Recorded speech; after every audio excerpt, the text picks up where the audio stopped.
Vous allez écrire en commentaire le nom de 2 personnages que vous aimeriez que je fusionne et le commentaire le plus liké sera réalisé dans une de mes futures vidéos.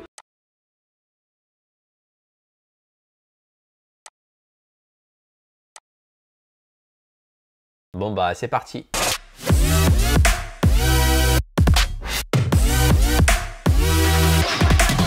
Salut à tous, c'est Massis et bienvenue pour cette nouvelle vidéo. Je vais dessiner la fusion entre Shanks et Jiraiya et pour cela je vais utiliser cette tablette graphique de la marque XP-Pen et je ne vais pas la garder car à la fin je vais vous l'offrir. XP-Pen va également vous en offrir une, donc restez bien jusqu'à la fin si vous voulez les gagner.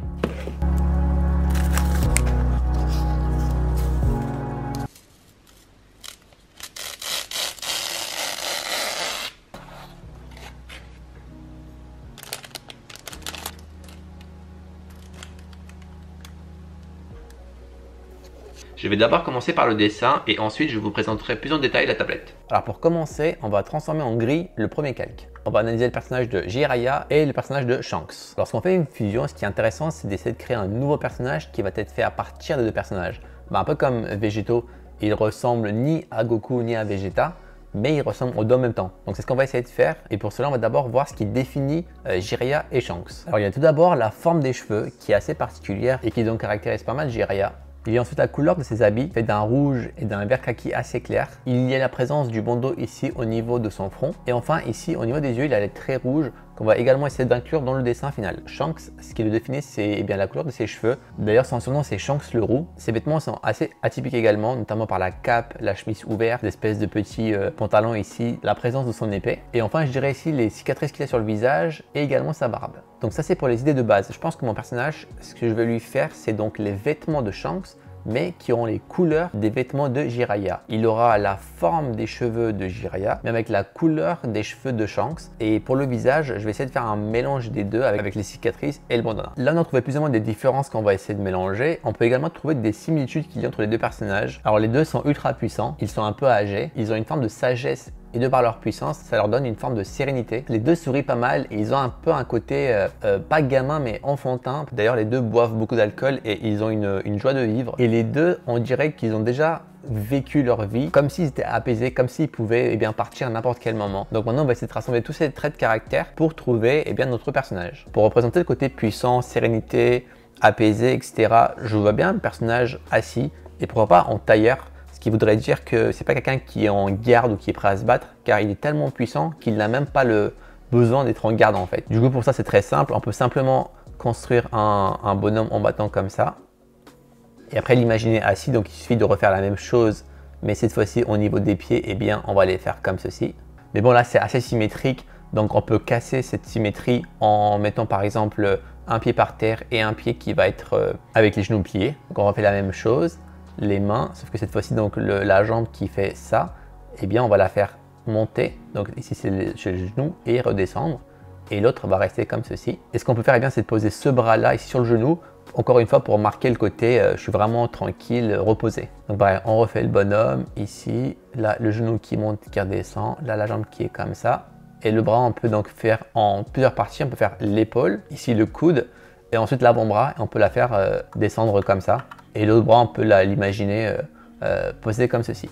Donc moi, en général, c'est ce que je fais, c'est pour essayer de trouver des formes de pose. J'utilise des bonhommes en bâton, c'est très simple à faire, c'est très rapide et ça nous permet de visualiser tout de suite si la pose nous plaît ou pas. On peut soit faire un personnage sans décor, soit on peut choisir un décor. Moi, je pense qu'on pourrait trouver un décor à ce personnage pour faire un dessin un peu plus complet. Alors c'est assez difficile parce qu'ils sont toujours en déplacement. Jiraiya se retrouve souvent dans les bains publics, alors que Shanks suit plutôt dans la mer. Il y a quand même l'aspect de l'eau qui est toujours présent, donc on peut quand même dessiner peut-être un radeau et le faire peut-être sur une mer. Donc on peut imaginer notre personnage ici, avec pourquoi pas la mer autour. C'est assez pauvre comme illustration, je viens de penser à autre chose. En fait la différence principale entre les deux c'est que Shanks lui c'est un capitaine d'un navire et donc chef de son équipage.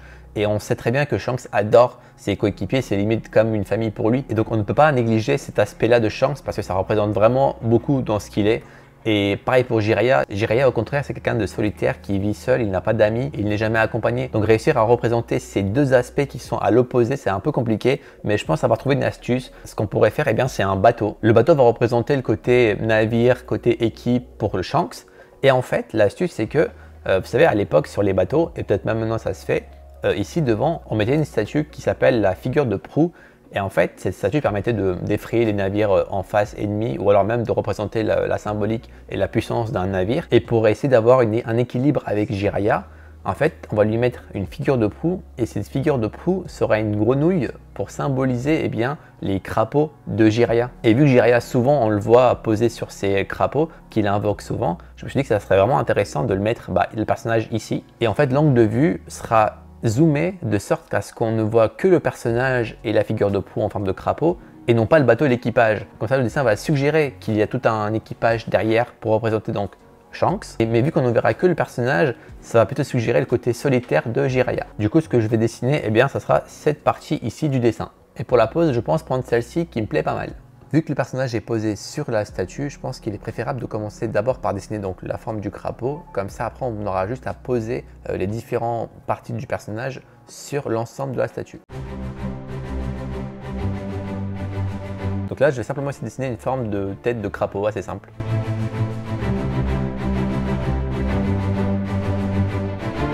Maintenant, je vais travailler sur le petit bonhomme en bâton pour lui donner une forme un peu plus humaine, en lui donnant simplement des cylindres au niveau des traits des bâtons et on lui donnant un peu des formes plus musculaires.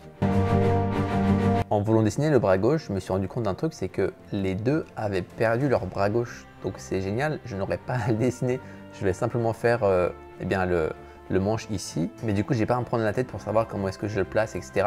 Dans sa main droite, je pense lui mettre une petite bouteille de bière. Ici, il y aura la cape de Shanks et il y aura les cheveux de Jiraiya. On en arrive à ce concept-là qui commence à me plaire beaucoup. Maintenant, ce que je vais faire, c'est que je vais prendre peut-être 1 heure pour essayer de faire un croquis qui va être le plus propre possible pour qu'on puisse enfin commencer à colorier.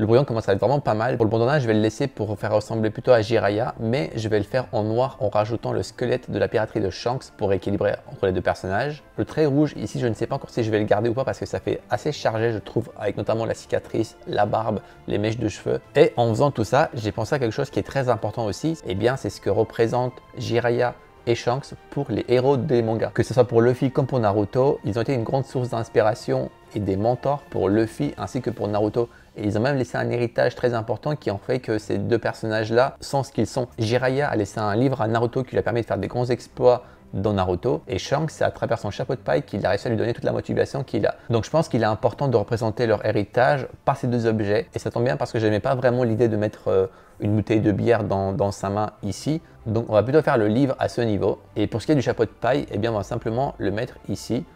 Comme s'il le portait autour de son cou. Quelques détails importants, eh bien, c'est que le navire avance dans ce sens, c'est-à-dire que le vent va dans le sens opposé. C'est pour ça que les mèches des cheveux ici, je les ai fait aller vers la gauche, ainsi que sa cape ici, elle va pas être tombante, mais plutôt dans le vent. Donc là, c'est encore au stade de brouillon, mais qui est assez avancé. Je vais encore reprendre 1 heure pour avoir un croquis finalisé.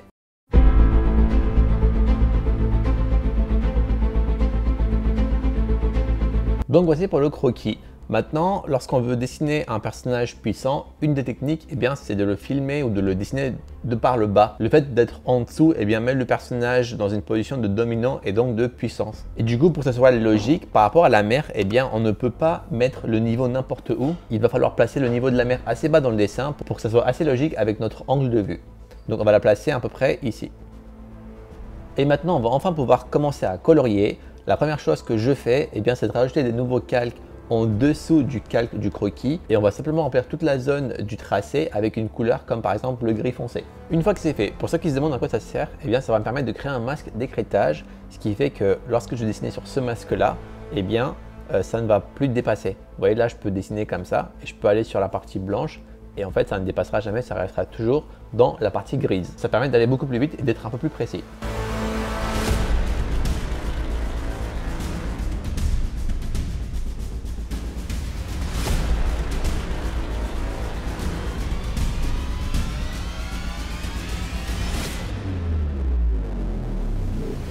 Là, je viens de terminer de faire la première couche. Maintenant, on va passer à la deuxième couche où je vais mettre les parties sombres et les parties claires. Pour cela, c'est très simple. Il suffit de placer le soleil. Pour ma part, je vais le mettre à droite. Donc, tout ce qui touchera à cette zone sera en clair et tout ce qui va être à gauche de ce côté-ci sera plus foncé. Et une fois que c'est fait, j'y ajouterai la touche finale en jouant avec la colorimétrie.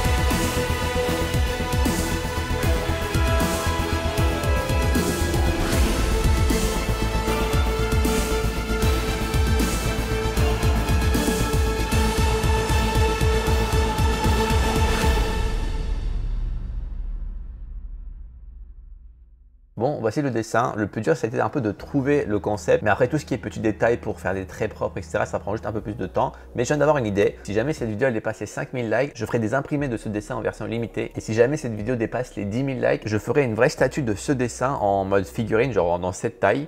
Donc vous savez ce qu'il vous reste à faire. Tout ça a été réalisé avec cette tablette XP Pen Star G640. Donc voici comment est la tablette par rapport à une main et voici sa taille par rapport à une feuille A4. Et c'est une de ses grandes qualités qui est sa toute petite taille qui va vous permettre de gagner de la place sur votre bureau. Ou alors si vous avez un petit bureau, eh bien ça ne vous dérangera pas du tout d'avoir cette tablette là en plus dessus. La tablette est vraiment très fine et très légère, mais malgré ça on sent que c'est un produit de qualité qui tient bien en main. Il y a derrière 4 morceaux qui permettent à la tablette d'agripper à la table et donc de ne pas glisser. Vous avez ici les points qui vous permettent de vous repérer par rapport à l'écran. Il y a simplement un port pour brancher à votre PC. Le logo est ici, il a un côté très discret et très minimaliste qui me plaît vraiment beaucoup. Le stylet pareil, c'est dans un noir mat avec juste le logo ici. Les deux boutons ressortent, ça c'est vraiment pratique. Vous n'aurez pas besoin de recharger le stylet car c'est un stylet dit passif. Il se recharge automatiquement lorsque vous faites un contact avec la tablette directement. Et il y a 8192 points de pression et comme vous l'avez vu, on peut être assez précis. XP Pen a sponsorisé cette vidéo pour vous annoncer qu'il va y avoir la plus grosse promotion de fin d'année pour le 11 et le 12 novembre avec des réductions allant jusqu'à moins 67%. Je vous ai mis tous les détails en description. Donc n'hésitez pas à aller checker ça. Pour ce qui est de mon personnage, j'espère qu'il vous plaît. On va l'appeler Jiranx. C'est le nom qui est le plus souvent revenu lorsque j'avais demandé quel nom on pourrait lui donner. Et franchement, je trouve qu'il lui va bien. Merci beaucoup à Ibrahim d'avoir proposé ces deux personnages. Dès maintenant, écrivez en commentaire le nom de deux autres personnages que vous aimeriez que je fusionne. Et le commentaire qui sera le plus liké, eh bien, je le réaliserai dans l'épisode 2. Et comme vous venez de le comprendre, eh bien, je vais en faire une série. Et à chaque épisode, je vous demanderai des fusions. Et les commentaires les plus likés seront dessinés dans l'épisode d'après. Et on ira comme ça jusqu'à ce qu'on aura fait tous les personnages qui existent. Et si vous n'avez pas d'idée de personnage, n'hésitez pas à quand même aller dans les commentaires et liker ceux que vous préférez. Et désolé d'avoir mis du temps, mais donc voici la personne qui remporte la toile de mon dessin de Ace, réalisé entièrement avec une brosse à dents. Et c'était très serré, mais voici les deux gagnants qui ont remporté le concours Dessiner un mot. Rentrons vite en contact pour que je puisse vous envoyer tout ça. Et maintenant, pour tenter de gagner les deux tablettes XP Pen de cette vidéo, voici les règles du concours que XP Pen m'a transmis. Il y a en tout 3 choses à faire. Premièrement, vous devez partager cette vidéo sur n'importe lequel de vos réseaux. Ça peut être Twitter, Instagram, Facebook, peu importe. Deuxièmement, vous voyez le lien que j'ai mis dans la description de la tablette, et bien vous devez le mettre dans votre panier. Alors vous n'êtes absolument pas obligé de payer, il vous suffit de mettre votre tablette juste dans le panier. Et troisième chose, vous devez juste envoyer une capture d'écran donc de votre panier avec la tablette dedans et vous devez envoyer ça au service client de XP Pen sur le site AliExpress. Le 9 novembre, XP Pen réalisera le tirage au sort et le 10 novembre, je posterai le résultat en commentaire et en description de cette vidéo. Donc pour toutes les personnes qui participeront, et bien n'hésitez pas à repasser pour voir si vous avez gagné ou pas. Merci à tous d'avoir regardé cette vidéo. Moi j'ai hâte de découvrir vos commentaires pour voir quel sera le prochain à faire. D'ici là, prenez soin de vous et n'oubliez pas que le dessin, c'est la vie.